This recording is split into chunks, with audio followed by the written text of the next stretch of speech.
Hey guys, what's up? And welcome back to another week of Staying Salty. My name is Ashley and I upload on Wednesdays on this channel. This week we are talking about transplant. I got cystic fibrosis. See, I've got cystic fibrosis. So, transplant is actually a pretty big topic, and it's also a really big decision that someone with cystic fibrosis might have to face at some point or another in their journey with this illness.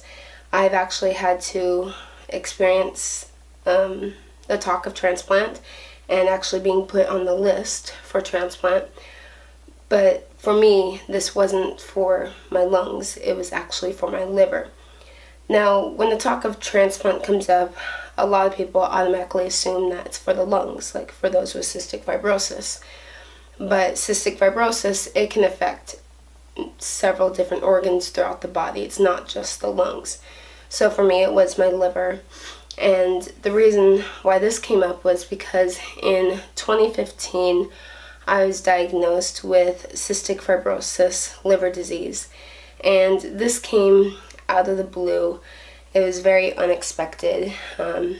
I had to be given a TIPS procedure, which is when they put a tiny little shunt, it's like a tiny little tube, into the main artery vein of the liver.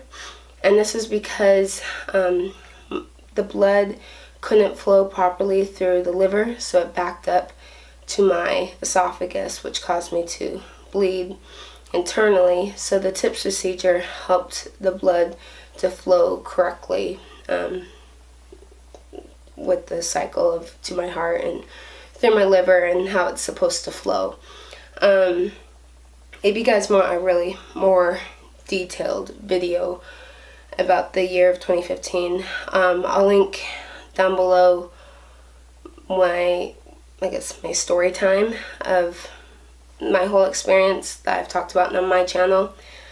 It's a pretty long video, but I go more and more in depth in that, which I'll link below if you guys want to check that out. But after the TIPS procedure, the talk of transplant came up. And this was very unexpected. I was not expecting to be told that I would have to be put on the liver transplant list, because the doctors came in, they're like, oh yeah, your TIPS procedure is working great, looks like you're doing well, and I think we're going to put you on the liver transplant list, okay? Oh, no, actually, they didn't even say liver transplant list. They just said, and we'll have to come in and discuss transplant with you, so we'll have people come in and discuss transplant with you. And then they walked out, and I'm like, did they just say transplant? Like, is that list, transplant list, liver transplant list? Is that what they're talking about here? And so there was kind of a moment of a gap of questions of like, what are we talking about here? And then that day more people came in, and with slideshows and papers and folders all about liver transplant list and how the process goes, and then where it would live, and what family members I have nearby, and then what would happen to school, and just all this talk of transplant in one day. And I can honestly say that that day, it was very hard, because previously, before I was diagnosed with cystic fibrosis liver disease, I was at my healthiest. I was the best I'd ever been. And then I go all the way to the bottom of the bottom, and then to the point where we're having discussion of a transplant. And having this all happen within a few weeks of when I was diagnosed with this,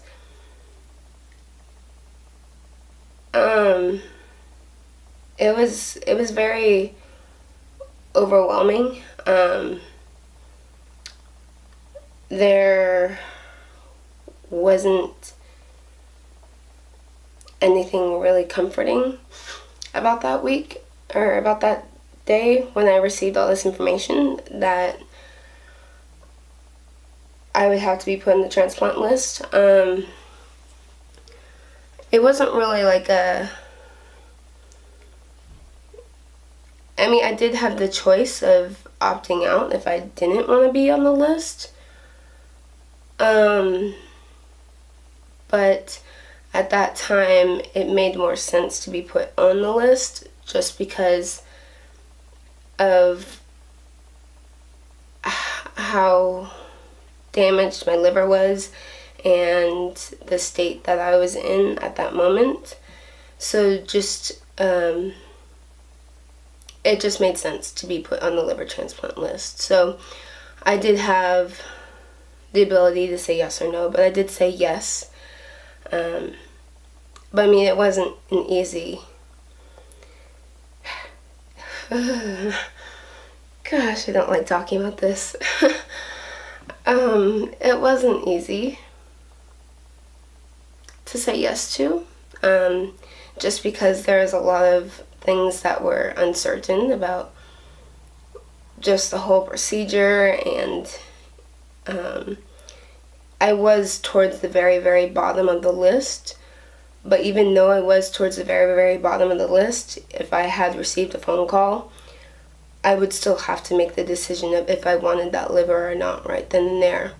My liver was still pretty healthy, but it was still not at its best.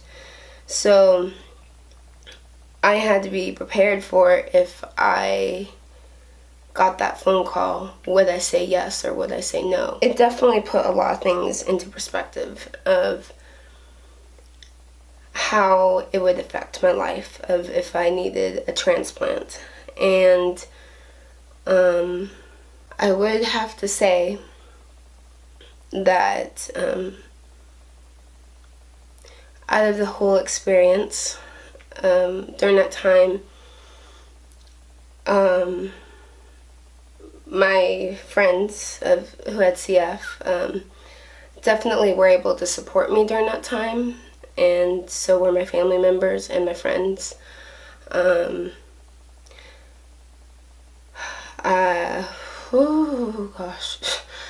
I remember that day when, as soon as I heard the news, my friend came to see me, and we're just talking about wanting to hang out and such, maybe watch a movie, and then as soon as she stepped in was right when they told me the news, and I just broke down sobbing as soon as I saw her.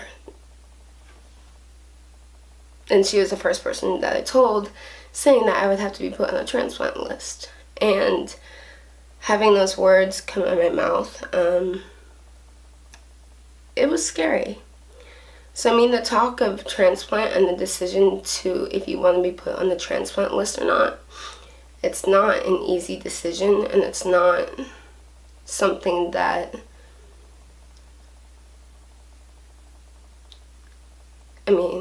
it's not easy, because you do have to think about the future and how it will affect you. So that was not easy.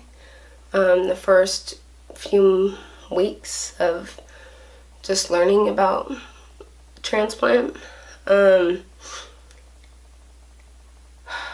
then after that it just became routine, and having all of the blood work and any labs or anything that had to get done, any tests that had to be run, from then on it just came routine. It's not something I really thought about, that I was on the transplant list, but I still kept it at the back of my mind. So it wasn't until about last fall that I was seen by any doctor, because all of this happened 2015. This happened when I was on the pediatric side. So now that I'm on the adult side, they ran more tests and new tests on me, and the tests have come back that it's decided that because of where I was on the list, because I was at the bottom of the list, because where I was at, it was decided that it'd be best that I be taken off the transplant list. just because of how well the TIPS procedure had been doing and how my body was responding to everything. It doesn't mean that I don't have cystic fibrosis liver disease anymore, because I still do. And my liver doctor is still following me closely. Even though I'm not on the liver transplant list anymore, they're still watching me just in case something happens and they have to put me back on it or something. But, you know, you think hearing that news that, at least for me, you think that I'd be ecstatic that I was off the list. Like, yeah, it's a good thing. I'm off the list. That means everything's working fine. The TIPS procedure's working great. Everything's going well. But on the other hand, it's almost like in the past couple of years, my brain had gotten used to the fact that I was on a transplant list, and it almost used it as like as a comfort. The cystic fibrosis liver disease, it didn't happen overnight. Like, it was progressive, but we didn't catch the signs. And so that's why everything seemed really out of the blue all of a sudden. And just everything that I experienced that summer and that year, and how it affected me physically, emotionally, and mentally,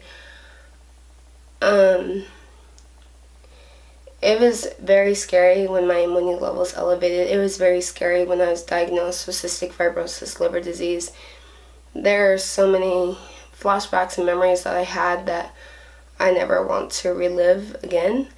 And being on the liver transplant list, it was almost like a comfort that I wouldn't have to go through that again.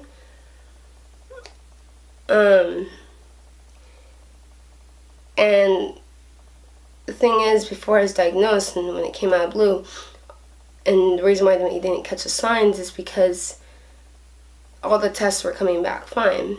So now it's just a question of, will the tests come back fine when really I need a liver transplant? Or will my ammonia levels elevate? Or will my TIPS procedure just stop working? But I mean, of course, I do know that all of this is out of my hands and it's in God's control on what happens. But it's still scary to not know the unknown, and I'm the type of person who likes to know what happens. And transplant is a huge decision, and it's a huge topic, and it's honestly kind of scary when you have to face that discussion. But I can honestly say that having a family and friends and everyone surround you and encouraging you, and then having a team of doctors that you trust is super, super, super important. Because if I hadn't had that during that time, I probably would have been going crazy. And I don't really know how to end this video. This week, you'll see that we all have either different thoughts or different opinions or different experiences about transplant. Next week, we'll have a guest. And after that, we'll have our 2-week break. And then we'll have a new season. I'm just going to end it that way because I have absolutely no idea how to end this video after the lengthy talk I just gave. Okay, so I'll see you guys next time. Bye.